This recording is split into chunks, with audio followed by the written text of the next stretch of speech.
여러분 안녕하세요. 반갑습니다. 빅낫게 병교수입니다. 자, 오늘 저와 함께 살펴보실 연구는 정말 따끈따끈한 연구를 제가 가져왔습니다. 자, 이 연구는요, 바로 2021년 3월에 게재된 연구이고요. 이 연구를 쓴 저자는 물론 빅낫게 병교수입니다. 자, 이 논문을 쓸 때 여러 가지 좀 에피소드가 많았습니다. 예를 들어서요, 이 논문 같은 경우는 제가 리젝이라고 혹시 아시나요? 논문을 투고하면 논문 게재 불가. 연구자들이 가장 두려워하는 단어입니다. 그래서 리젝을 좀 많이 당했습니다. 그래서 처음에는 미국적 저널에다가 투고했었는데 정신과 저널인데 거기서 이제 리젝을 당하고요. 그 다음에 제가 우여곡절 끝에 두세 번 이 논문들이 유령처럼 둥실둥실 떠다니다가 결국 운 좋게 주인을 만났죠. 그래서 만난 저널은 바로 SSCI급이라고 해서 사회과학 쪽 인덱스가 있습니다. 그래서 사회과학 쪽 저명 저널인 국제 환경보건 저널이라고 하는 스위스에서 발간되는 저널이고요. 임팩트 팩터가 한 2.8 정도 됩니다. 그래서 굉장히 준수한 저널이고 이쿼타일 안에 들어가는 저널입니다. 자, 제목 한번 살펴보실게요. 제목은요, 파킨슨 치매 환자. 여러분들 파킨슨 치매라고 들어보셨습니까? 네, 여기 파킨슨 치매 환자의 중증도 예측을 위한 서포트 패트 리그레이션이라고 하는 SVM 리그레이션이라고 지금 되어 있죠. 제가 요거를 판서 모드로 짠 바꾸면요. 자, Support Better Regulation이라고 하는 모델이 있습니다. 그래서 Support Better 머신을 우리가 클래스를 다양하게 해서 이분형, 마이너리가 아닐까요? 여러 가지 클래스, 다층 클래스라고 하는데요. 결국은 Continuous Variable에도 쓸 수 있는 게 바로 Support Better Regulation이 되겠습니다. 자, 그러면 서포트 베터 리그레이션을 이용해서 뭘 했느냐? 자, 뉴로사이콜로직 심텀. 자, 이건 뭐냐면요, 신경심리학적 증상이라는 겁니다. 자, 다시 정리하면, 자, 신경심리학적 증상을 이용해서 우리가 이런 평가에 의해서 파킨슨 치매 중증도를 예측하는 SVM 리그레이션 모델을 만드는 것이 이 연구의 제목이었습니다. 자, 그래서 좀 더 살펴보시면요. 자, 보시면 여기 앞에 요약이 나와 있습니다. 그래서 요약에서 보시면 제가 지금 시간 관계상 요약은 간단하게만 좀 말씀을 드릴 텐데요. 자, 결국은 자, 여러분들 혹시 이런 용어 들어보셨나요? 자, 어떤 용어냐면 바로 컨버전스 레이트라는 용어입니다. 자, 이 용어는 뭐냐면요. 여러분들 제가 이거를 좀 확대를 하면 짠, 확대가 됐나요? 자, 컨버전스 레이트예요. 컨버전스 레이트. 자, 이 컨버전스 레이트는 우리나라 말로 뭐라고 하냐면 이것을 우리가 수렴률이라고 합니다. 이것을 우리가 우리나라 말로 수렴률이라고 합니다.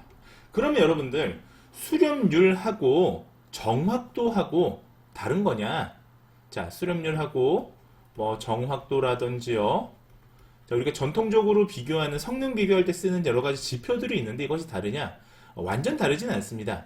자, 그러면 자, 다시 원래대로 돌아가서요. 짠, 원래대로 돌아가서 이 수렴률이 결국 뭐냐? 여기 보면 using, 자, 뭘 이용했다라는 거죠. 보면 자, MSE, mean squared error. 자, 이것이 우리가 이것을 이용한 것이 수렴률이다라고 이 연구에서는 정의했다라는 거예요. 그래서 수렴률이라는 거는 자, 얼만큼 잘 정확하게 맞추느냐에 대한 또 다른 표현이라 보시면 되겠습니다. 조금 다른 내용이긴 한데요. 자, 요거는 한번 여러분들이 그 네이버에서 좀 찾아보시기 바랍니다. 자, 그래서 이것이 표준화된 검사였습니다. 그래서 우리가 파킨슨 치매를 우리가 중증도를 예측하는 그런 표준화된 어떤 뉴로사이콜로지컬한 테스트, 즉 신경심리 검사들을 이용해서 한번 분류기를 만들어 보자. 자, 그래서 서포트 베터 머신을 사용한 리그레이션이니까 이것을 앞으로 SVR이라고 부르고요. 자, 이것을 통해서 우리가 PDD의 PDD는 앞으로 여러분들 제가 좀 줄여서 말씀드리는데 파킨슨 치매예요. PD가 파킨슨 디지즈고 D는 디멘시아 약자니까요.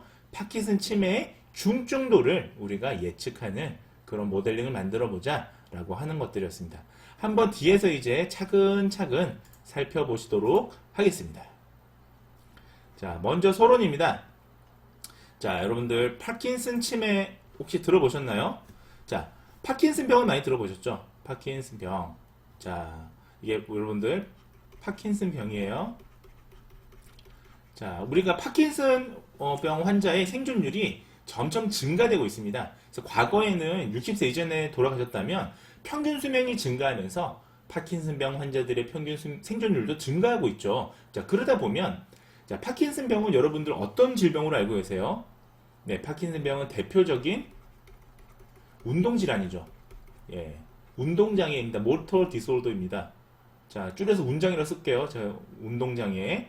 자, 그리고 자, 모터 스피드 디스오더에 들어가죠. MSD. 모터 스피드 디스오더, 운동구호 장애로도 들어갑니다.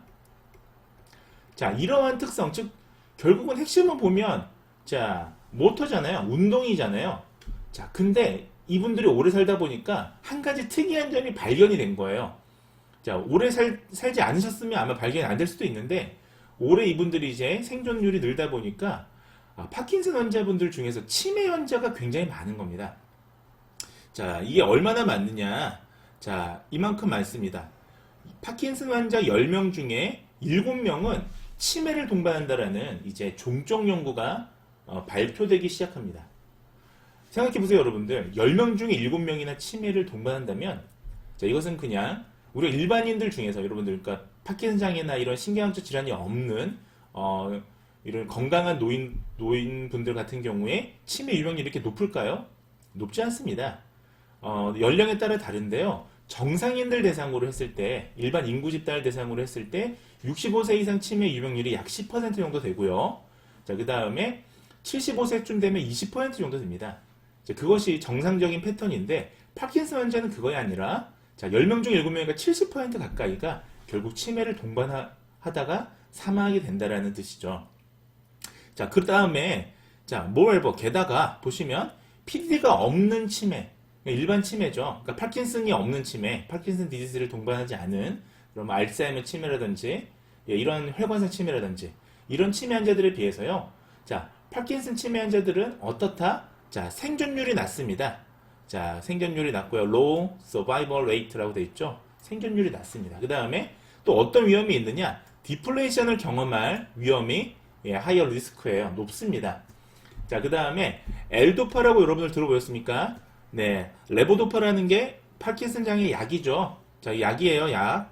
파킨슨 장애 이 약물을 자, 약물에 대한 치료 효과가 적습니다. 그러니까 우리 보통 파킨슨 디지즈 환자들은 L도파를 복용하게 되면 파킨슨 장애의 이제 신경적인 문제들, 떨림이라든지 뭐 그다음에 이렇게 완서, 브래드키네시아라고 그러는데 이렇게 움직임이 느리다든지 이런 것들이 L도파를 복용하면 사실은 줄어들어야 되는데 자, 파킨슨 환자들은 여기에 대한 약물에 대한 어떤 치료가 적다라는 거예요. 자, 결국은 여기 밑에 이제 이게 핵심이죠. 자, 이게 여러분들 이제 글 쓰실 때 보면 네, 제가 이걸 이렇게 좀 그어 보겠습니다. 예, 이렇게 그어 보시면 이게 핵심 문장이에요. 요 1문단에서는. 자, 이게 우리가 이제 외국어로 특히 영어권으로 논문을 쓸 때 보면 첫 번째 문장에 핵심 문장을 넣어도 되고요. 저는 이제 앞에 이런 건 사례를 얘기하고 마지막 문장에 지금 핵심 문장을 넣었습니다. 자, 키 문장을 보시면 자, 무슨 말이냐? PDD는 결국은 뭐냐? 종합하면 파킨슨 디지즈 디멘시아, 즉 파킨슨 치매는 파킨슨 병에 비해서 약물에 대한 부작용의 비율은 높고요. 기능 저해 속도는 빠릅니다. 자, 그래서 어떻게 해야 된다? 자, 각별한 의학적인 어텐션이 필요하다. 메디컬 어텐션. 의학적인 관심이 각별히 필요하다. 이게 지금 제가 첫 번째 문단에서 강조하고 싶은 저자의 말이죠. 자, 결국 핵심은 뭐다? 파킨슨 디멘시아 중요해 라는 말이에요. 관심 좀 가져줘. 자, 이런 얘기를 우리가 서론에서 넣었습니다. 자, 이어 살펴보실게요. 자, 두 번째 문장 보시면요. 자, PDD의 조기 발견이 굉장히 중요합니다. 자, 그럼에도 불구하고 자, 지금부터 세 가지 말씀드린 이유로 인해서 자, PDD는 정확한 선별이 어렵다라고 나와 있습니다. 자, 하나 살펴볼게요. 자, first가 들어가면 뭐죠? 첫 번째 이유가 되겠죠. 자, 첫 번째 이유입니다.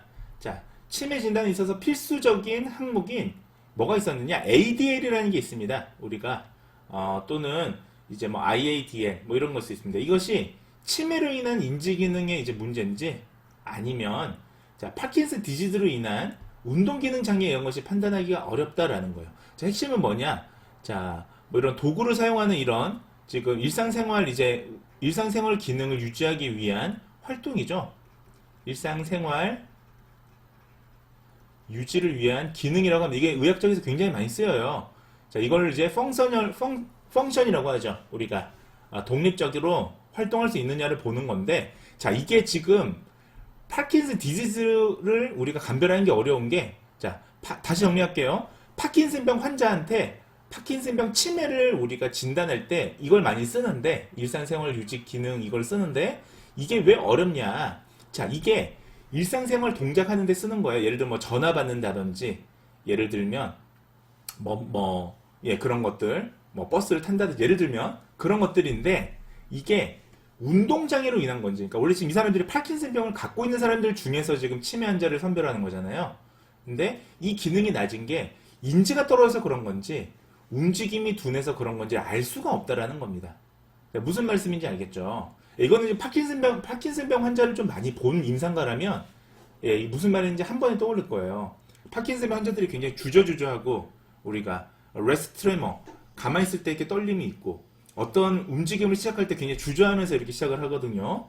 자, 그런 것들이 실은 인지가 정상이어도 그렇단 말이에요. 우리가 그거는 이제 모토 움직임의 문제잖아요. 근데 그런 문제 때문인지 알 수가 없다라는 거예요. 이게 파킨슨 치매를 감별하는데 핵심적인 지표임에도 불구하고, 자, 그런 아주 핵심적인 내용이 나와 있습니다. 두 번째로 한번 보시죠. 세컨. 두 번째를 보시면, 자, 치매의 주요 증상으로 알려져 있는 게 바로 뭐가 있냐? 이런 것들이에요. 뭐 환시라든지, 아마 이건 망상이죠. 이런 것들이 있는데, 이게 자, 뭐 때문인지 알 수 없다? 이런 디멘시아의 메인 심텀이 이런 것들인데, 환시나 망청인데, 이게 뭔지 알 수 없다? 드러그 때문인지, 그러니까 약물의 효과 때문인지, 아니면 부작용인지, 아니면 PDD에 의한 증상인지를 알 수가 없는 거예요.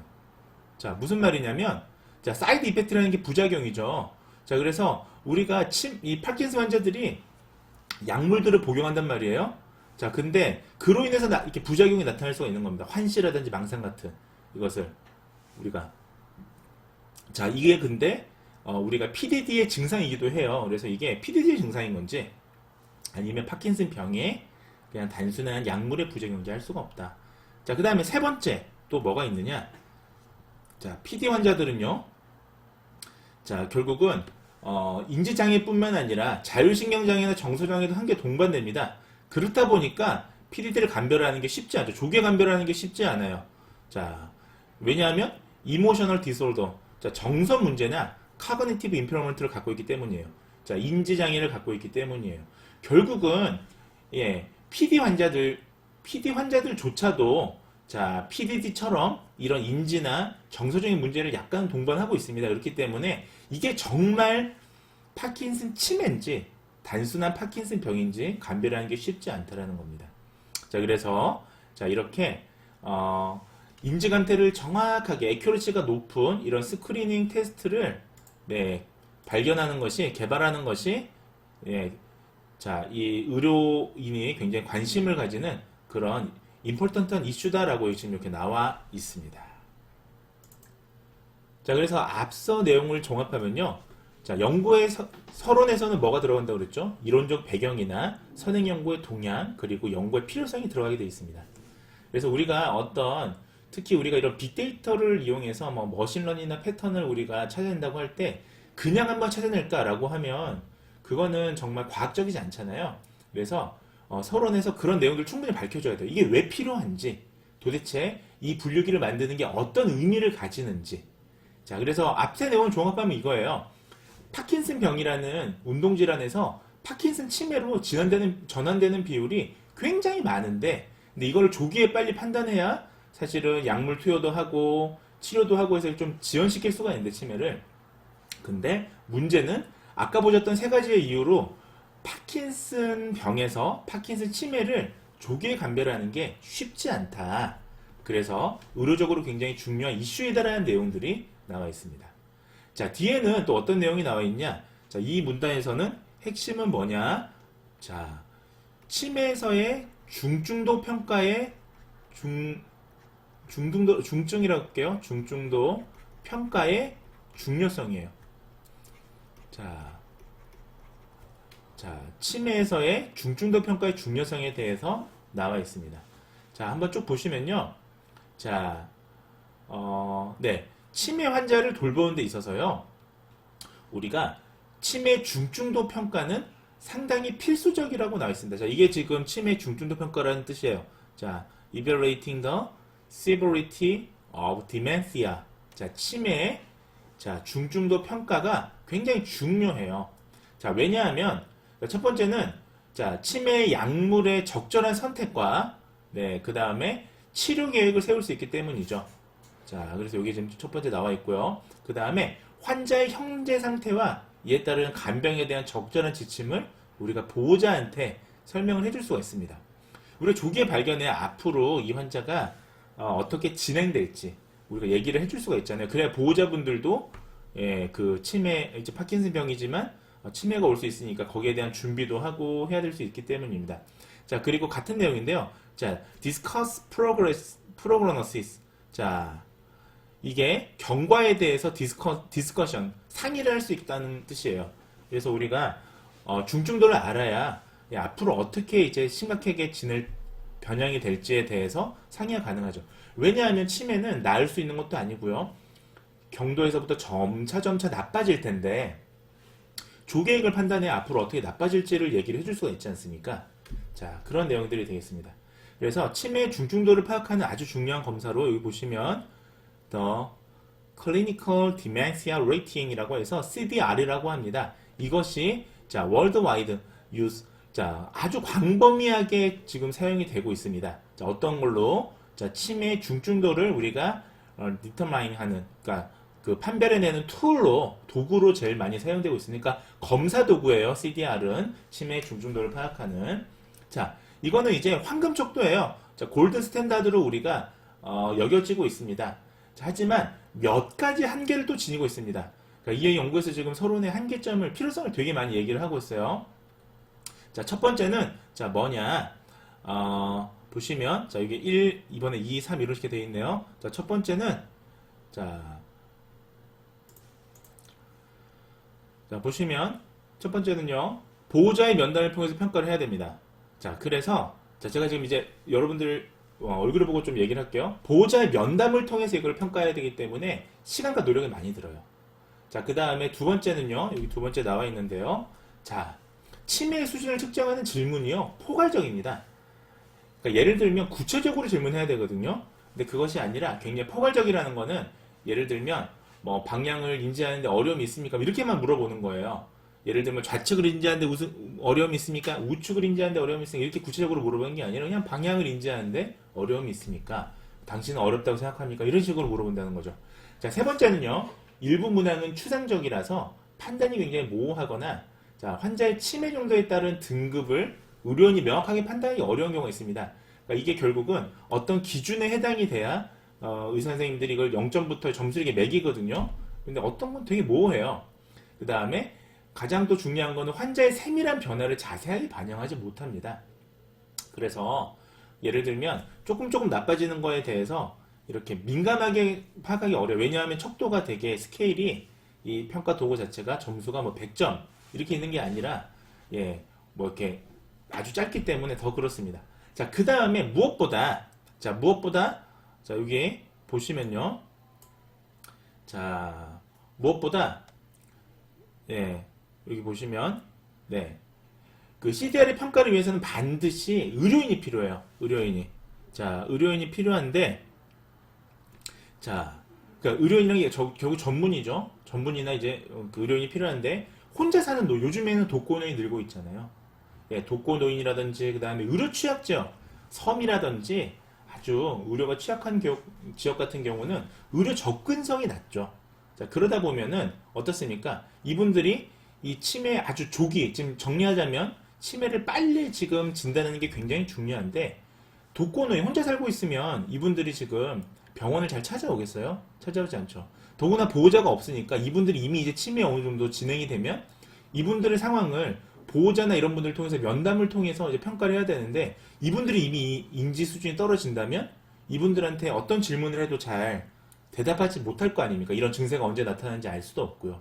자, 그러니까 결국은 보호자에 의한 면담 없이 결국 환자의 표준화된 신경심리의 결과만으로는 의료인이 판단하기 어려워요.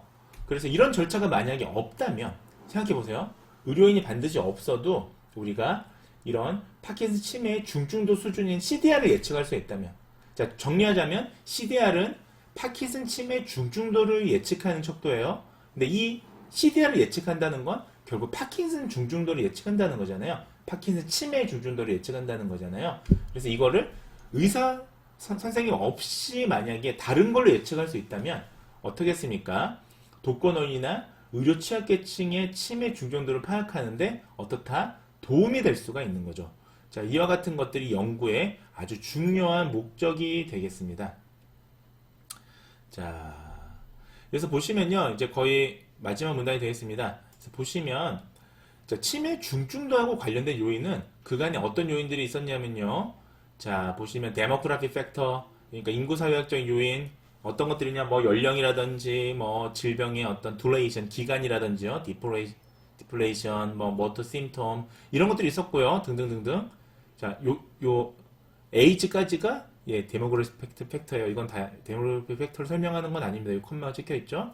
자, 그 다음에 뭐 그 외에도 보면 모터 심텀이라고 그래서 뭐 리지디티, 뭐 강직, 뭐 포스처, 인스테빌리티, 게이트, 뭐 디스터번스 뭐 이런 것들이 있습니다. 이렇게 뭐 걸어갈 때 이제 부적절한 어떤 뭐 밸런스라든지 이런 것들을 얘기합니다. 게다가 이런 그 외에도 또 어떤 것들이 자, it has been repeated 어떻게 보고됐었냐면요. 자, neuropsychological profile 그러니까 이게 무엇이냐면 결국은 이게 바로 신경심리학적 검사라는 거예요. 자, 제가 이걸 좀 확대를 해보겠습니다. 자, 이것이 바로 자, 어디 갔죠? 자, 이것이죠. 자, 이것이 신경심리학적 검사라는 거예요. 그래서 여기다 제가 좀 쓰겠습니다. 자, 이것이 신경심리학적 검사를 얘기하는 겁니다. 자, 그래서 종합하면 뭐예요? 자, 이런 아까 파킨슨 디지스 디멘시아를 우리가 파킨슨 치매를 예측하는 데 있어서 인구사역적 변인도 그 전에 보고되어 온 바가 있고 지우겠습니다. 자, 그 다음에 그 외에도 다양하게 지금 파킨슨 심텀, 모터 심텀이라든지요. 그 다음에 뉴로사이콜로지컬 프로파일이 이제 보고가 되어 왔어요.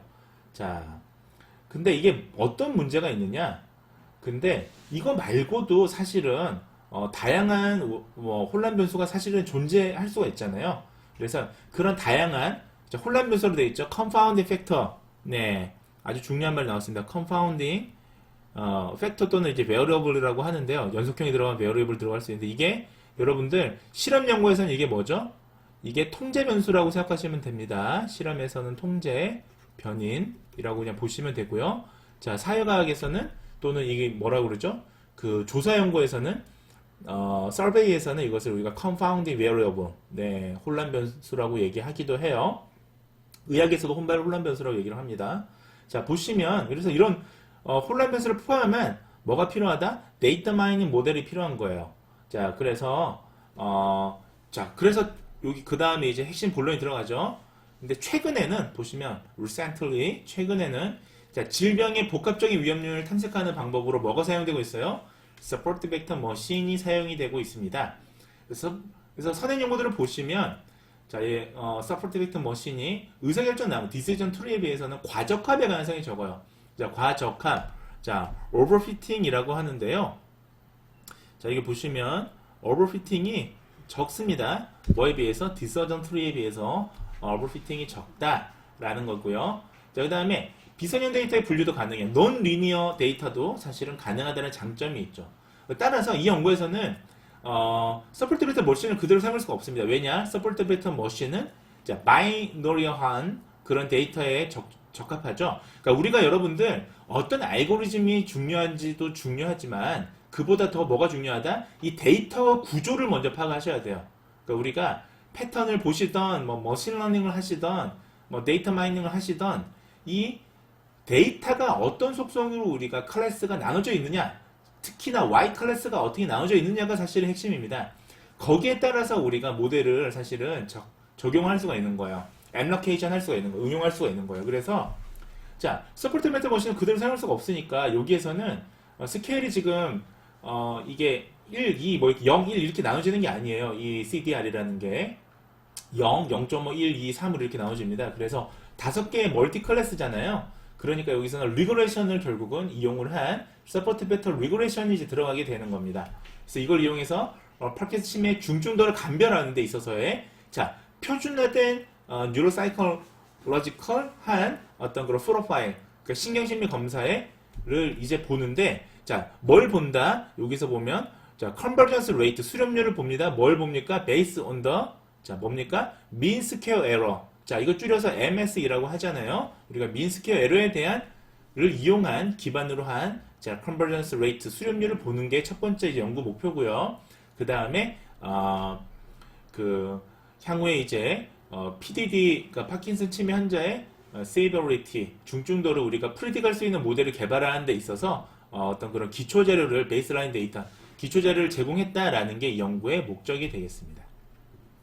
자, 그러면 지금부터 여러분들 자, 지금부터 짠 지우고요.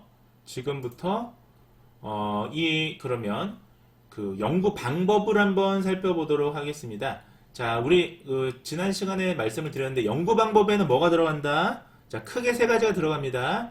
연구 방법에는 자, 1번 뭐가 들어가요? 자, 대상자가 들어가겠죠. 또는 이제 빅데이터 같은 경우는 자료원이라고 표현합니다. 데이터 소스라고 표현을 해요. 자, 여기서는 데이터 소스라고 표현이 되어 있네요. 자, 두 번째는 뭐가 들어갑니까? 이제 변수를 어떻게 변수의 측정이라고 표현할까요? 또는 정의라고 할게요. 자, 변수를 어떻게 측정할 것이냐. 여기에 이제 우리가 데이터 클리닝이라든지 아니면 그런 절차들이 들어가요. 이제 변수를 어떻게 측정해다 검사 도구 같으면 도구에 대한 방법이라든지 그 검사 도구가 가지고 있는 개발 당시의 신뢰도나 타당도도 이 파트에서 적습니다. 자, 그 다음에 세 번째는 뭐가 들어가요?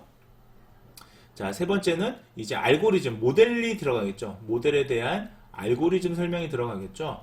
자, 왜냐? 지금 이 모델에서 서포트 베터 리그레이션을 사용해서 뭐 우리가 수렴률이라는 걸 제기로 했는데 그럼 수렴률은 어떻게 될 것이냐? 그 다음에 이 모델 알고리즘은 뭐냐에 대한 설명이 들어가겠죠. 자, 이 순서 보통 이 1, 2, 3의 순서로 진행이 됩니다. 자, 그 점을 아시면 되고 이것도 좀 빨리 진행을 할게요. 자, 이거는 이 데이터는 개인이 조사한 데이터는 아니고요. 여러분들 내셔널 뱅크 오브 코리아라고 해서 이게 뭐죠? 내셔널 뱅크 오브 코리아는 우리나라의 갑자기 제가 지금 생각이 안 나는데 그냥 내셔널 뱅크 오브 코리아예요. 그 다음에 이게 질병관리본부, 예, KCDC도 여러분 요즘엔 이제 KCDC 질병관리본부 많이 들어보셨죠? 질병관리본부청이 됐죠, 이제 질병관리청. 자, 그래서 내셔널 뱅크 오브 데이터에는 어떤 게 들어가 있냐면 여러분들의 인체 유래물이라든지 유전자라든지 혈액 샘플, 바이오마커 이런 것들을 이 뱅크처럼 은행에다가 저장을 해 놓는 거예요. 자, 그래서 여기서 수행됐던 이제 우리가 그 리서치가 하나 있었는데요. 이게 뭐냐 하면 예, 바로 이거였습니다. Patients with Parkinson's Disease Dementia Clinical Epidemiology Data. 그래서 줄여서 PD 레지스트리라고 하는데 레지스트리라고 하면 여러분들 뭐예요? 레지스트리는 병원 자료를 얘기해요. 자, 병원 자료고 병원인데 레지스트리라는 표현을 쓰면 보통은 다기관이에요. 그러니까 한 병원에서의 데이터도 될 수 있겠지만 한 10개, 20개 정도의 병원이 모아서 데이터를 만드는 거 우리가 레지스트리라고 합니다. 자, 반대말로 일반 사람들을 대상으로 하면 이것을 코르트라고 하고요. 때로는 코르트라는 표현이 뭐 병원 환자들 대상으로 하기도 하는데 원래는 질병이 없는 사람을 얘기할 때 코르트라고 하고요. 이미 병에 걸린 사람들을 갖고 이제 의료기관에 치료를 받고 있는 사람들은 우리가 레지스트리라고 합니다. 자, 이걸 이용한 여기서 지금 밝히고 있죠. 세컨더리 데이터예요. 여러분 세컨더리 데이터 무슨 말이죠? 자, 2차 자료 연구라는 거예요. 2차 자료 연구는 뭐냐? 자, 1차적으로 분석한 데이터를 모아서 코호르트를 만들고요. 그걸 다시 분석하는 걸 우리가 2차 자료 연구, 세컨더리 데이터라고 합니다. 그러니까 공공 빅데이터라든지 뭐 대체적으로 그런 뭐 또는 인구 집단에 대해서 뭔가를 파악한다라고 할 때는 대부분 다 2차 자료 연구입니다. 자, 그래서 보시면 이 연구의 이제 데이터에 대해 설명이 돼 있죠. 여기는 지금 보시면 자, KCDC가 이제 질병관리본부예요. 질병관리본부가 이걸 슈퍼비전을 했는데 14개 유니버시티 호스피탈, 자, 14개 대학병원으로부터 전국에 있는 거예요. 네이션 와이드. 자, 전국에 있는 14개 대학병원에서 이걸 수집했어요. 어떤 14개냐? 뭐 서울, 부산, 뭐 등등등등. 자, 2015년에 1월부터 12월까지 네, 했네요. 자, 여기 보시면 뭐 인구 사회적 요인도 있고요. 질병력, 그다음에 헬스 헤빗, 뭐 건강 행위, 그다음에 뉴로 사이콜로지컬 테스트도 있고요. 파킨슨스 related motor symptom. 이거는 이제 운동 심텀, 예, 운동 증후도 포함이 되어 있고요. 근데 뭐가 또 있느냐? 자, 이거 sleep behavior disorder라고 해서요. 수면 장애에 대한 테스트 리절트도 들어가 있습니다. 이거는 또 이제 제 선행 연구예요. BYON이 저죠. 네, 바로 빅낫게 병교수죠. 자, for more detail. 자, 18번 이제 참고문을 보시면 아주 자세히 나와 있다. 그 얘기가 나와 있습니다. 그리고 이 연구는요, IRB, 그 IRB라는 게 이제 윤리 승인이에요. 윤리 승인을 받았습니다. 어디서? 자, National Bank of Korea랑 그 다음에 KCDC 질병관리본부로부터 윤리 승인을 받은 연구다라고 했습니다. 자, 그 다음에 PDD에 대해서 여기 어떻게 이제 대상자에서 질병 연구가 들어가면요, 여러분들 질병을 어떻게 진단했는지가 굉장히 중요해요. 그러니까 질병의 정의죠. 이게 사실은 연구에 다 들어가요. 그래서 PDD는 어떻게 우리가 정의했느냐 보시면, 자, 여기 보시면 그 United Kingdom Parkinson's Disease Society Brain Bank라고 해서요. 네, 이 그 치매를 진단하는 그런 우리 기준이에요. 제일 많이 씁니다. 이 진단 기준에 따라서 우리가 어떤 환자들만 모았느냐? 자, 특발성 파킨슨이라는 뜻이에요, 이게. 특발성 파킨슨. 그러니까 특발성 파킨슨, 대부분 우리가 전형적인 파킨슨은 특발성 파킨슨이고요.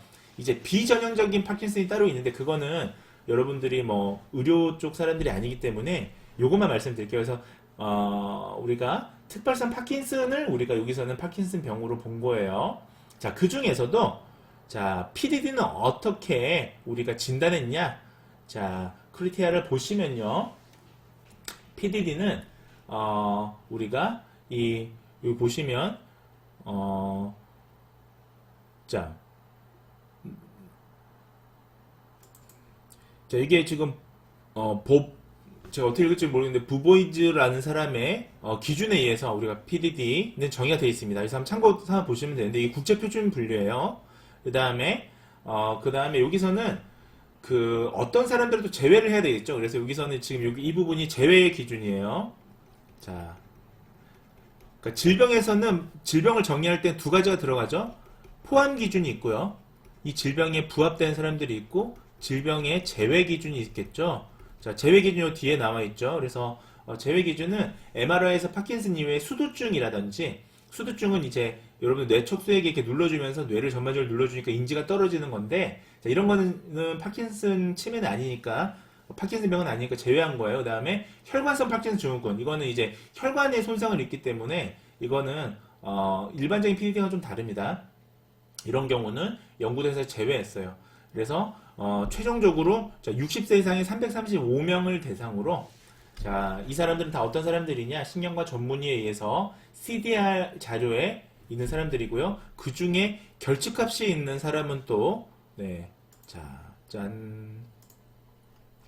결측값이 있는 사람이 또 제외가 됐습니다. 자, 그래서 최종적으로 328명 분석이 됐고요. 자, 설명 변수 한번 쭉 보시죠. 자, 여기 328명 분석됐다는 내용이 나와 있고 설명 변수는 자, 이렇게 되어 있습니다. 자, 그래서 자, include 포함되어 있습니다. 자, rapid eye movement, REM. 그러니까 REM이라 해서 이렇게 수면 중에 이렇게 눈이 이렇게 안구 움직임이 있습니다. 그 다음에 수면 운동 장애, 그 다음에 파킨슨 리리즘 버터 사인, 그 다음에 운동 증후군이죠. 증후인데 이것도 실은 이렇게만 나와있는데 되게 많이 들어가 있어요. 5개 정도 평가를 합니다. 뭐 rigidity, 강직부터 시작해서 뭐 트레머 이런 것들 다 봅니다. 그 다음에 demographic variable, 그 다음에 disease history, 그 다음에 family history of Parkinson disease. 그러니까 우리 파킨슨 병의 가족력이죠. 그 다음에 이게 ADL이에요. 수압 뭐 이렇게 들어가 있는 게. 그 다음에 이거는 K 모크라고 해서 몬트리올 인지 평가인데 우리나라로 만들어서 K가 들어가죠. 그 다음에 MMSE 검사 다 인지 평가죠. 위에 종합적인. 그 다음에 IADL. 네, 이거는 이제 기능적인 척도입니다. 우리가 도구를 사용하는 이제 기능적인 척도를 IADL이라고 그래요. 그 다음에 이 UPDRS는 뭐냐면 파킨슨병의 이제 중증도예요. 그러니까 파킨슨 병도 얼마큼 심한지가 있을 거 아닙니까? 운동 문제가. 그래서 그 중에 그 운동 문제에 대한 종합적인 평가 촉도는 여기로 들어가고요. 그 다음에 여기 모tor 스코어니까 그 중에서도 파킨슨 질병의 중증도인데 그 중에서도 운동에 초점을 맞춘 거고요. 두 번째는 터털 스코어예요. 총점을 맞췄고요. 그 다음에 HY 스테이지. 이건 뭐냐 하면 여러분들 그 파킨슨의 이거는 뭐 잘 아실 텐데 파킨슨 병의 중증도예요. 이거 자체가. 앞에 뭐가 돼? 앞에는 기능적으로 본 거고요. 뒤에는 전체적인 파킨슨 병의 중증도. 그러니까 치매에서의 우리가 중증도를 보는 게 CDR이었으면 파킨슨 병에서는 혼얄 스테이징을 많이 씁니다. 자, 이렇게 보시면 되겠습니다. 그래서 이어서 보시면요.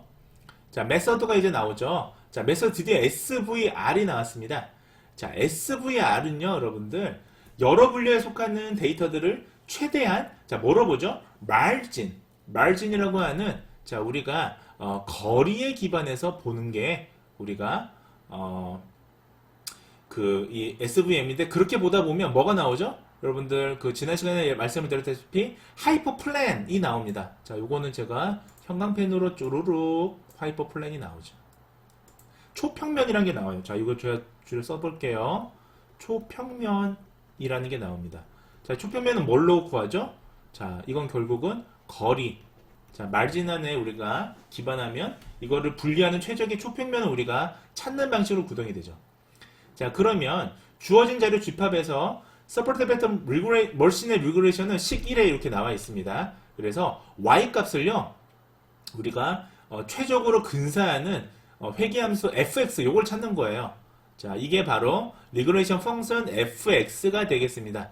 자, 그러다 보면 이게 이제 최적화의 문제로 해서 이렇게 이제 변환이 될 수 있다니까 한번 여러분들 보시고요. 자, 이제 여기서 뭐가 나오느냐? C가 나오죠. C는 우리가 경험적 오차 하고요. 일반화항. 자, 이 경험적 오차라고 그러죠. 자, 경험적 오차 하고요. 자, 제너럴 텀, 일반화항 사이의 절충점을 결정을 하게 됩니다. 그래서 경험적 오차 추정에 사용된 일반화 상수를 우리가 의미해요. 결국 이거는 뭐다? 일반화 상수입니다. 그래서 C가 증가한다라는 건 뭐예요? 전체 오차 내에서의 경험 오차의 상대적 비중이 증가하는 거예요. 그래서 우리가 이것을 엡실론 튜브로 오차의 허용 범위를 우리가 의미를 하게 되고요. 너무 작은 건 결국은 자, 뭐다? 회계망의 과적합을 유발하게 되죠. 자, 그래서 이걸 통해서 우리가 과적합, 오버피팅에 대해서 우리가 인듀스 할 수가 있는 것입니다. 자, 이걸 또 지워볼게요. 자, 그래서 쭉 또 살펴보시면, 그래서 이게 최적 제약 조건을 이용해서 우리가 회귀함수를 이제 이것을 표현하면, 자, 이제 지금 리그레이션 펑션으로 우리가 이것을 SVM을 얘기하면 이게 결국 이렇게 되거든요. 리그레이션 펑션으로 포함한 최종 함수의 형태가 지금 식 3번에 나와 있습니다. 자, 여기서 지금 우리가 지난 시간에 SVM에 대해서 얘기를 나누셨는데, 여러분들 SVM에서 가장 중요한 하이퍼 파라미터가 뭐였습니까? 바로 커널 함수였죠. 커널 펑션이었죠. 자, 그래서 여기서 자, 커널 펑션 K라고 나와 있는 이게 지금 커널 펑션이에요. 네, 여기 지금 들어가죠. 요게 지금 커널 펑션이에요. 커널 함수라고 쓸게요. 이 커널 함수를 뭘 쓰느냐에 따라서 이제 정확도에 약간씩의 차이가 발생을 하게 됩니다. 그래서 이것은 결국은 자, 트레이닝 데이터, 트레이닝 데이터의 표본들을 어떻게 한다? 자, 내적 형태로 우리가 포함을 해요. 인터널 폼으로 표현을 해요. 그래서 이것을 비선형적인 상호관계로 우리가 논리니어하게 인터 릴레이션십을 보면 이것이 바로 커널 함수예요. 그러니까 논리니어하게 인터 릴레이션십을 보는 건데 트레이닝 데이터에서의 인터널 폼을 보는 겁니다. 자, 좀 어렵죠? 그렇게 진행이 된다. 그렇게만 참고삼아 알아두세요. 여러분들 그냥 딸딸 외울 이유는 없겠죠? 자, 그래서 결국은 여기서는 뭐 여러 가지 이제 2차원의 픽셀로 우리가 구성이 되어 있고요. 뭐 등등등. 자, 쭉 가면요. 분석은요. R을 이용했습니다. 그래서 여러분들 충분히 R로 SVR을 우리가 뭐 그 패키지를 통해서 할 수가 있어요. 그래서 최적의 예측 성능을 가진 SVR을 탐색하고자 우리가 여기서는 어떻게 본 거? 요거 좀 중요하죠. 요걸 제가 형광펜으로 좀 갖고 오겠습니다. 그래서 그 최적의 프리딕션 파워를 보기 위해서 다시 할게요. 이걸 싹 지우고 최적의 프리딕션 파워를 보기 위해서 우리는 그 수렴률을 보고자 8개의 SVR 모델을 우리가 구축을 하게 됩니다. 자, 이 8개의 SVR이 뭐냐? 결국은 여기서 보시면 자 엡실론 SVR 줄여서 EPS SVR이라고 하고요. 자, EPS SVR이랑 누 SVR이 자 각각 자 첫 번째 기준이 되죠. 기준이 되고요. 얘네 곱하기 4개의 커널 펑션을 본 거예요, 여러분들. 자, 이거 곱하기 4개의 커널 펑션인데 어떤 거냐? 자, 4개의 펑션은 다 비슷합니다. 그러니까 비슷하다는 게 다른 연구에서 비슷합니다. 레디얼 베이시스 펑션, RBF 펑션이라고 그러죠. 그 다음에 리니어 알고리즘, 그 다음에 폴리노미얼 알고리즘, 앤드 시그모이드 알고리즘이 각각 쓰입니다. 그러니까 보세요. 자, 그 방사형이죠. 방사형 펑션, 리니어 펑션, 폴리노미얼 펑션, 그 다음에 시그모이드 펑션 4개가 각각 EPS랑 누 SVR로 표현되니까 총 8개입니다. 그렇게 사용이 되었다는 얘기가 나오고요. 자, 우리가 이때 수렴률을 봅니다. 수렴률. 자, 수렴률은 컨버전스 레이트를 보는 건데 이 수렴률을 뭘로 보는 거다? 자, MSE로 본다고 연구에서는 좀 밝히고 있죠. 그래서 MSE가 뭐냐? 여러분들 뭐 잘 아시죠? 이거는 자, 예측값하고요. 자, predict value하고 실제 actual value하고의 사이. 그러니까 이것을 우리가 이 사이를 우리가 오차 또는 잔차라고 해요. 자, 이것에 대한 제곱이죠. 제곱 오차죠. 이것이 바로 우리가 MSE라고 표현을 합니다. 수식으로는 이렇게 되어 있고요. 자, 그래서 MSE는 자, MSE 어떨 때 씁니까, 여러분들? MSE 하면 잘 떠올려야 될 거 하나 뭐죠? 리그레션이죠. 자, MSE는 리그레션의 프리디션 파워를 볼 때 우리가 많이 쓰는 평가 척도다라고 보시면 되겠습니다. 자, 여러분들 길게 왔어요. 자, 이제 얼마 안 남았습니다. 8분 정도는 우리가 이제 결과랑 논의를 보면 끝나는데요. 자, 결과에서는 우리가 이제 분석한 값들에 대한 것이 나올 텐데, 자, 이 연구에서는 조금 다른 게 원래 머신러닝 이용한 그런 연구들에서는 제너럴 캐릭터리스를 잘 설명 안 하고 그냥 성능만 보는 경우가 있습니다. 자, 그런 경우는 어떤 경우에 많이 쓰느냐? 공학 쪽에서는 이런 걸 안 해요, 잘. 왜냐하면 분류의 성능이 중요하지 데이터 표본에서의 특성이 중요하지 않습니다. 그러니까 데이터를 무시한 거죠. 데이터를 무시하고 알고리즘에 좀 더 초점을 맞추니까 공학에서는 그런데 이 저널은 사회과학 쪽 인덱스 저널이거든요. 그러니까 환경보건 이 저널이 SSCI라고 하는 아주 국제 저명 저널에 들어가 있는데 사회과학 쪽에 들어가 있어요. 그러다 보니까 데이터의 특성에 대해서 언급하게 되어 있습니다. 그래서 General Characteristics of the Subject 대상자의 일반적인 특성을 보시면 자, 전체 대상자 일반적인 특성을 보시면 자, 평균 연령은 71.9세였고요. 그 다음에 뭐 대상자의 75%는 뭐 어떻다 뭐 이렇게 쭉쭉쭉 나와 있습니다. 한번 쭉 보시고요. 네, 각각 뭐 CDR 0.5는 몇 %였고 CDR 1은 17.7%였고 전체 대상자 그런 거고 여기 지금 density plot이 나와 있습니다. 자, 여러분들 density plot 뭔지 아세요? 자, 요게 굉장히 요즘에 많이 쓰이고 있는 건데 density plot은요, 여러분들 이 표본을 우리가 어느 정도 수준에서 보느냐에 따라서 분포가 모양이 달라지잖아요. 그걸 보는 건데 여러분들 density 플러스 한번 찾아보세요. 그래서 HDI라고 합니다. Highest Density Interval이라고 하는데요. 그래서 여기서는 그린 컬러는 95% 수준에서 본 거고, 레드 컬러는 99% 수준에서 본 거고, 블루 컬러는 50% 수준에서 각각 분산을 봐서 이 모양을 이렇게 제시하고 있습니다. 자, 3-2에서는 이제 일반적 특성은 그냥 특성이에요. 우리 이 데이터가 갖고 있는 특성, 한쪽에 치우친 거냐 아니냐 뭐 이런 것들 본 거예요. 그 다음에 3-2는 뭐냐 하면 우리가 이제 분류 알고리즘에 따른 치매 중증도 예측 모형의 수렴률을 비교한 거예요. 자, 여기서 comparing the convergence rate 수렴률을 비교했는데 여러분들 여기서는 모델이 서로 완전 다른 모델을 비교했나요? 그렇지 않습니다. 여기서는 SVR 모델인데 8개의 모델로 만든 거죠. 자, 결국은 커널 함수를 기준으로 8개를 만든 거예요. 자, 커널 펑션을 기준으로. 자, 그래서 그 얘기가 앞에 나와 있습니다. 자, 여기 나와 있죠. 이렇게. 자, SVR은 커널 종류에 따라서, 커널 유형에 따라서 예측 모형의 수렴률, 즉 이것이 성능이잖아요. 자, 이 성능의 퍼포먼스에 차이가 있을 가능성이 있습니다. 그래서 다양한 커널 유형에 따른 모형의 수렴률을 확인하고자 이 연구에서는 앞서 말씀을 드렸다시피 EPS 리그레이션하고 누 리그레이션을 각각 가우시안 커널이 우리가 그 방사형 커널이에요. RBF 커널이에요. 거기다가 리니어, 폴리노미얼, 그다음 시그모이드 알고리즘으로 각각 만들었으니까 2 곱하기 4는 총 8개가 되겠고요. 그래서 그 8개의 MS2를 비교했다. 리그레이션의 성능을 비교한 거죠. 자, 그래서 분석 결과 보면 자, 이게 핵심이죠. 저희 결과는 뭐 그림에 나와 있고요. 요게 핵심이죠. 그래서 분석 결과를 보면 본 예측 모형에서는 New Radial SVR의 MSE가 0.078로요. 수렴률이 가장 높았고요. 그 다음에 반면에 자, EPS 시그모이드 SVR은 어떻다? MSE가 0.110으로 8개의 모형 중에서 수렴률이 가장 낮았습니다. 자, 에러율이 낮은 게 좋은 거예요? 높은 게 좋은 거예요? 에러율은 당연히 낮은 게 좋은 거예요. 그래서 이렇게 연구 결과가 이렇게 지금 나와 있고요. 쭉 보시면 네, 그래프로 자, 이게 지금 그래프 이 왜 표가 5개나 있습니까? 5폴드로 본 거잖아요. 그러니까 5폴드 크로스 밸리데이션을 본 거예요. 그러니까 지금 이게 대상수가 아주 많지가 않기 때문에 여러분들 그냥 단순히 뭐 8:2, 트레이닝 8, 뭐 테스트 셋 2 이렇게 구분을 하게 되면 뭐가 생겨요? 오버피팅이 생기죠.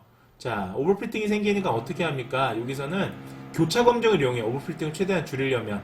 근데 여기서는 5폴드 크로스 밸리데이션을 검정을 했기 때문에 5개의 수치가 나오는 거고 그 5개의 수치를 각각에 제시한 거고 거기에 대한 평균이 위에 나와 있는 거예요. 그렇게 제시되어 있다 라고 보시면 되겠습니다. 자, 세 번째는 뭐가 나와 있느냐? 세 번째는 최종 SVR 모형의 중증도 관련 요인이 나와 있습니다. 그래서 이렇게 그 예측 모형에 대한 기능 가중값, 네, 기능 가중값이 이렇게 쭉 나와 있습니다. 자, 여기 functional weight value라고 해요. 이게 이제 산출이 됩니다. 이렇게 나와 있고요. 이거는 절대값은 아니에요. 자, functional weight는 절대값은 아니고요. 이게 요인별의 어떤 영향력 정도를 볼 수가 있고 방향을 볼 수가 있어요. 여기서 지금 쭉 보시면 얘를 기준으로 지금 보시면 예, 이쪽은 0보다 낮으면 뭐죠? 네거티브한 거죠. 0보다 높으면 파지티브예요. 그러니까 각각의 이 변인들이 지금 보시면 파지티브에 속하느냐, 네거티브에 속하느냐에 대한 예, 상대적인 걸 볼 수가 있는 거죠. 이거 절대값의 비교는 아닙니다. 그래서 이걸 결과값을 봤더니만 어떻습니까?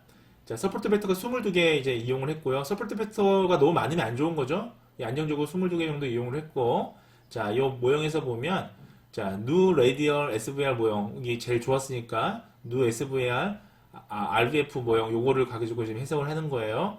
보시면, 네, 뭐, KIDL, 그 다음에 total UPDSR, motor UPDSR, tremor, 뭐, 그 다음에 이 자세 불안정, 뭐 등등등 이렇게 지금 나와 있어요. 이런 것들이 치매 중증도와 관련된 파지티브 릴레이션십, 그러니까 리스크 팩터가 되겠습니다. 그렇게 보시면 되고요. 이제 거의 다 끝났습니다. 이제 논의에서는 우리가 이 결과들을 해석을 해야 되잖아요. 자, 그래서 지금 시간 관계상 논의 부분은 좀 간단히 말씀을 드릴 텐데, 자, 전국적인 병원 레지스트리를 이용해서 이 연구를 해봤더니만 결국 보시면 이제 이러이러한 변인들이 파스티브, 그러니까 리스크 팩터로 우리가 도출이 되었다라는 거고요. 자, 결국 이게 왜 그러냐에 대해서 나와야겠죠.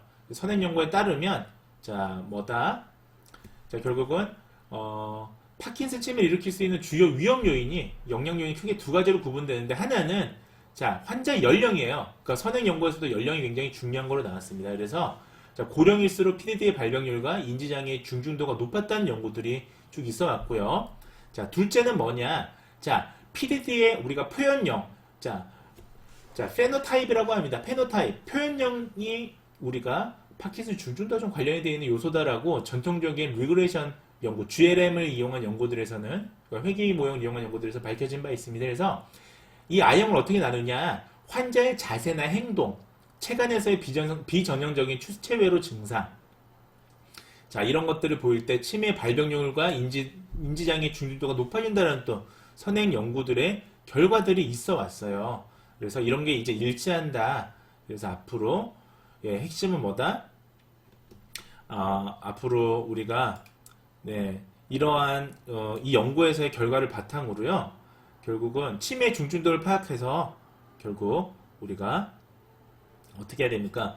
PDD 환자의 최적 치료 개입과 돌봄에 유용할 수 있음을 우리가 시사를 하니까 이런 걸 이용하자 뭐 그런 내용이에요. 자, 그 다음에 돌봄 비용 얘기를 하고 있습니다. 지속적인 치료를 받아야 하는 PDD는 또 돌봄 비용과 의료 비용이 너무 부담이 되죠. 상승을 하니까. 근데 우리나라에서는 어떻다? 이런 역학 연구가 굉장히 소수다. 파킨슨 병을 대상으로 한 역학 연구가 굉장히 소수이기 때문에 앞으로 이 연구를 통해서 좀 향후 대규모 코호트를 위한 추가적인 종종류가 필요하다는 말이 두 번째 이제 단락에 나와 있어요. 그 다음에 another important finding, 또 다른 이제 중요한 거는 뭐냐?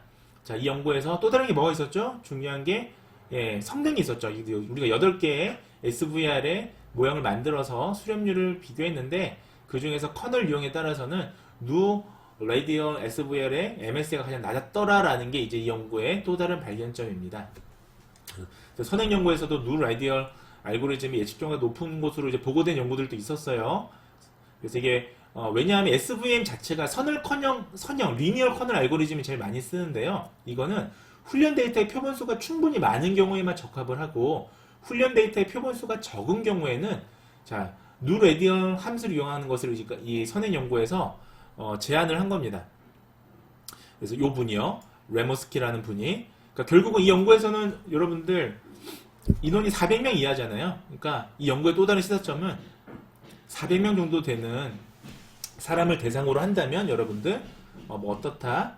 네, 이 연구처럼 누 라디얼 함수를 이용하는 게 더 효과적일 가능성이 있다라는 게 또 다른 이제 발견점이 되겠습니다.